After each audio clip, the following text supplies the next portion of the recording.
It's super important that you play the Sandstorm event every week to get a ton of rewards, but you even get more rewards if you win. So in today's video, sponsored by the makers of Palmon Survival, we'll be talking about Sandstorm Scuffle, what the event is, why it's worth playing and trying to win the event, as well as some tips and tricks to make sure that you get the most rewards possible. Sandstorm Scuffle is an hour-long event that happens every Friday at either 10 server time or 22 server time in Palmon Survival. During Sandstorm, you and 29 of your selected guildmates will face off against another guild, and fight over control of the map to gain as many points as possible. On the map there are structures, each of them generating differing amount of points, and some also give occupation buffs as well. To take these structures, teams will have to send squads to the buildings to capture and protect them against the other team. Whichever team has the most amount of points at the end of the match wins. A key point is that any of the injured amigos you take in Sandstorm will automatically be healed outside of Sandstorm, so you could go as hard as you want to during Sandstorm and will not affect your power outside of the game mode. Just keep in mind though that the speed ups you use to heal amigos are indeed real. Once you teleport in and the 3-minute preparation phase is over, you can dispatch your squads to structures around the map. You'll see that some camps have numbers above them. That's how many points they provide just by getting into Sandstorm. If the camp is attacked and defeated, those points are taken away by your opponents. Let's go over all of the Sandstorm structures. The Solar Vaults, which are the first structures to be taken in Sandstorm Scuffle, instantly become able to occupy once the match starts. There are 4 of them on the map, 2 on each side. They are located in the side lanes of the Sandstorm map. The Solar Vault generates 50 points per minute, but does not give any occupation buffs. The War Altars are the second structure that opens up, as they are able to occupy 5 minutes into the match. There are 2 of them on the map, 1 on each side. They are located in front of each team's spawn point. The War Altar generates 25 points per minute, but it does give a huge buff, granting plus 10 Palmon attack, defense, and HP. The Healing Oasis is a third structure that opens up in Sandstorm, as they are available to occupy 8 minutes in the match. There are 2 of them on the map, located in the center of each of the side lanes. The Healing Oasis generates 25 points per minute, but it does give a plus 25 Amigo healing speed buff. The final and most important structure in Sandstorm is the Miracle Temple, and it is available to occupy 12 minutes into the match. There's only one Miracle Temple and is located in the center of the map. The Miracle Temple is important because it gives the most amount of points in the game, at 250 points per minute. So you want to make sure your team contests and secures the Miracle Temple as much as you can. Now that we know all of the structures, here's where I'd rank them in terms of importance. In 4th place is Healing Oasis. Healing Oasis is a nice to have, but I would not recommend focusing it throughout the match, as the buff it gives does not help with combat, and the occupation of the structure does not provide that many points. If your team needs to heal, perhaps you could send a rally to the Healing Oasis, have your team heal their amigos, and continue with your Sandstorm fights. And 3rd is Solar Vaults.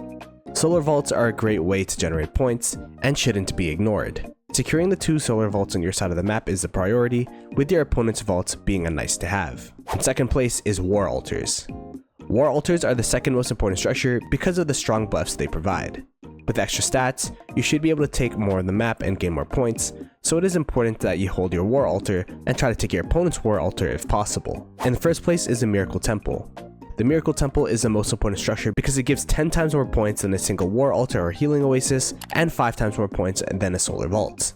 Unless you have every other structure on the map, the Miracle Temple is a win condition in Sandstorm Scuffle, so make sure that you focus on the Miracle Temple so that you can generate as many points as possible. It is important to win Sandstorm because you get more rewards if you win the match. As you can see here, if you win a Sandstorm match, your guild as a whole will get an extra 5 Palmon eggs, 20 golden leaves, 100 Dreamium 5, plus more speed ups and resources, while the team's participants get even more rewards.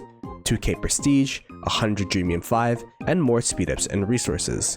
Participating in the matches itself also gives you more rewards, giving more prestige, golden leaves, evolution energy choice chests, and speed ups. Overall, it's really good for your account if you participate in Sandstorm because of all the rewards you can receive for participating, as well as winning the event, so make sure you contact your leadership to see if you could be part of your team. Now that we've got it into the nitty-gritty of Sandstorm, let's talk about the tips and tricks to make sure that you have the best chance of winning. Honestly, the reason why it took me so long to make a Sandstorm guide is because my guild has dominated every single Sandstorm it's played. Looking back at the matches, the main reason why we've won so much is tip number 1. Have 30 people log into Sandstorm. Yes, it's that simple. From my experience, most teams don't have a full squad of 30 players. Having those extra squads out on the field is super important so they can even have more pressure on the map and take more structures. Make sure that whomever your leadership registers in Sandstorm is there for the actual match, and if they aren't, register players as backups so they are also available at the selected Sandstorm time. The more people you have, the better chance you'll have to win the event. Plus, your guild members will get stronger overall due to the amount of rewards being given to the participating members. Only use PvP squads. I've seen multiple opponents throw all their squads at a building when in reality, only one of them is a PvP squad. Because of this, they lose all their amigos at the start of the match. You do not want to do this, as the event is an hour long. Be smart with your amigos by only using the squads that are PvP ready.